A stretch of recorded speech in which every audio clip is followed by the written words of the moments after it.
दोस्तों, यह कहानी मेरे मकान मालकिन की है। वह घर में अकेली रहती थी और मैं एक कमरे में किराए पर था। एक बार उन्हें चोट लग गई तो मैंने उनकी सेवा की।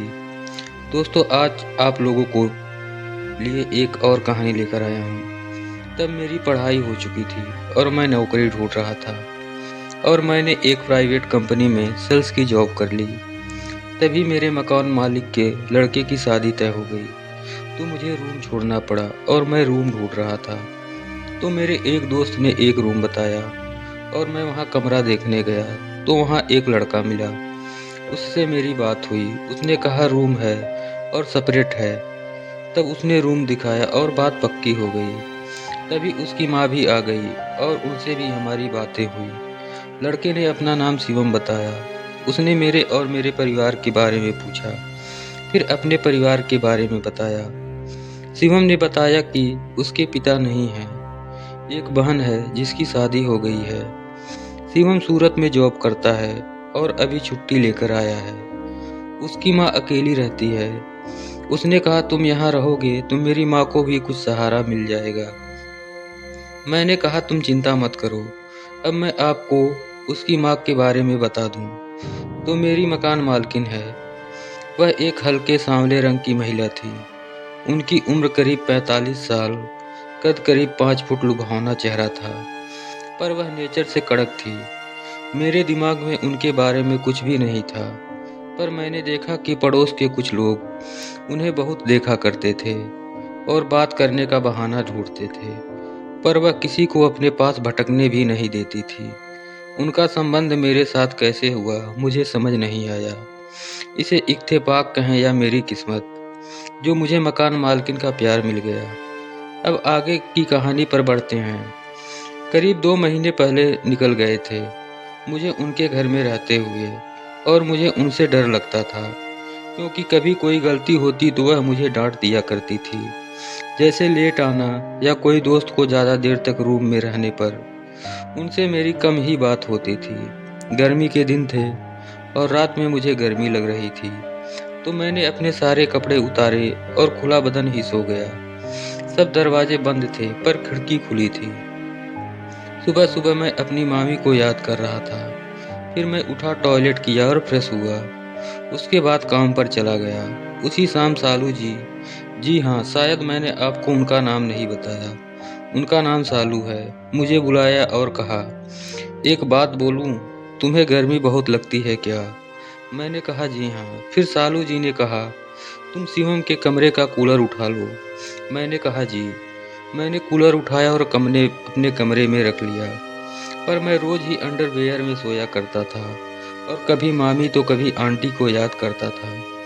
कुछ दिन और बीते। फिर एक दिन सालू ने कहा, सोनू तुम खाना बनाते हो और मैं भी, अब मैं ही तुम्हारा खाना बना लिया करूँगी, तुम यहीं खा लिया करो।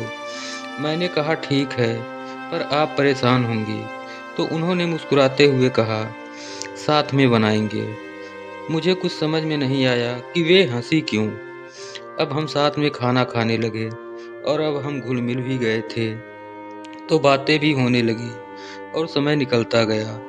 एक रात करीब 10 बजे मैं अपने कमरे में खुद की मसाज कर रहा था। तभी मुझे खिड़की खुलने की आवाज़ सुनाई दी। तो मैंने अपना वश छुपाया और खिड़की से देखा, पर वहाँ कोई नहीं था, मगर मुझे शक हुआ कि कोई था। फिर एक दिन सालू घर में गिर गई तो उनके पैर के पंजे में सूजन थी, पीठ और कमर में भी चोट के कारण दर्द था। मैं जब जॉब से लौटा तो पाया कि वह पलंग पर लेटी हैं और वह कराह रही हैं। वहाँ उनके पास पड़ोस की एक आंटी बैठी हैं। मैं गया और पूछा तो उन्होंने सब बताया और रोने लगी। तो मैंने कहा आप चिंता मत करो, हम डॉक्टर के पास चलते हैं। और हम डॉक्टर के पास गए। उसने कुछ दवाई दी और एक तेल दिया और कहा इससे पीठ, कमर और पैर की हल्के हाथ से मालिश करनी है। फिर हम घर आ गए। मैंने उन्हें बेड पर लिटाया और वह आराम करने लगी। मैं रात को उनके पास गया और कहा, बताइए मैं आपकी मालिश कर दूं? तो उन्होंने मना कर दिया, पर मैंने तेल उठाया और पैर पर मालिश करने लगा। फिर कमर में करने को बोला तो उन्होंने मना कर दिया और मैं अपने कमरे में आ गया। अगले दिन भर उन्हें दर्द रहा। मैं रात को खाना खाने गया तो वह बोली, सोनू मेरी कमर और पीठ का दर्द नहीं ठीक हो रहा है। तो मैं बोला, आप मालिश नहीं कराओगी तो कैसे ठीक होगा? वह बोली, किससे कराऊं, कोई नहीं मिला। मैं बोला, मैं कर दूंगा, पैर की करता हूँ, कमर की भी कर दूंगा। वह बोली, तुमसे कैसे करवाऊं, अच्छा नहीं लगता। मैं बोला, अच्छा बुरा देखोगी तो दर्द नहीं जाएगा। वह बोली, किसी को पता चला तो? मैं बोला, कौन बताएगा, जो किसी को पता चलेगा। फिर हमने खाना खाया और कुछ देर ऐसे ही बातें करते रहे। फिर मैं बोला, चलो मालिश कर दूं, और मैंने तेल लिया और पैर पर मसलने लगा। कुछ देर मलने के बाद मैंने कहा, चलो लेट जाओ, तो वह शर्मा रही थी, पर मैंने जबरन उन्हें लिटा दिया। फिर मैं कमर पर तेल डालकर मलने लगा, पर कमर पर मलते समय मुझे ऐसा लग रहा था मानो मैं मखमल पर हाथ फेर रहा हूँ। मैं हल्के हाथ से मालिश कर रहा था, शायद उन्हें भी अच्छा लग रहा था। जैसे ही उनकी पीठ पर मेरा हाथ पहुंचा तो उन्होंने मुझे रोक दिया और बोली, बस करो, तुम्हारा हाथ दुखने लगा होगा। मैंने कहा, पीठ का दर्द कैसे जाएगा? वह बोली, अब कल करना। दोस्तों, वह पहला दिन था जब मैंने उन्हें कमर से स्पर्श किया था। 2-3 दिन तक ऐसे ही चला, और अब मैं जब भी उनकी मालिश करता, मेरे मन में उन्हें प्यार करने का ख्याल आने लगा। अगले दिन मैंने हिम्मत की और उनके घुटनों तक मालिश करने लगा। वह सोफे पर सिर टिकाए बैठी थी और आंखें बंद कर रखी थी। मैंने कुछ और ऊपर तक उनकी ऊपर हाथ फिरा दिया। वह एकदम उठी और मेरी तरफ देखती रही। मैं डर गया और अपने आंखें झुका ली। वह बोली, पैर की ही करोगे, सिर्फ कमर और पीठ की नहीं करोगे क्या? मैं बोला, क्यों नहीं, सबकी करूँगा। वह फर्श पर लेट गई और बोली, सोनू तुम्हारे हाथों में जादू जैसा लगता है। मुझे ऐसा लगता है कि मैं मालिश करवाती रहूं। बहुत अच्छा लग रहा है।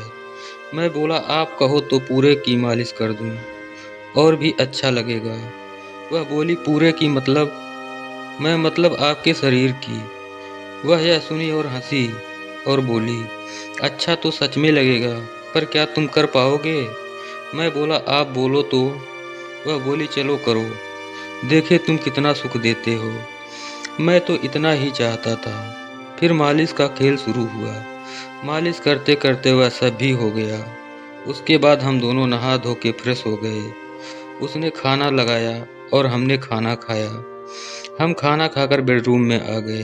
फिर हम दोनों ने प्यार वाला खेल शुरू किया, और कुछ समय बाद ऐसे ही लेटे लेटे हम दोनों को कब नींद लग गई पता ही नहीं चला। सुबह वह उठी और फ्रेश होने चली गई। तब मैं भी उठा तो वह नहाने जा रही थी, और मैं उनके साथ नहाने चला गया। यह थी मेरी मकान मालकिन से प्यार की कहानी। अब तो यह प्यार दिन और रात दोनों में होने लगा था।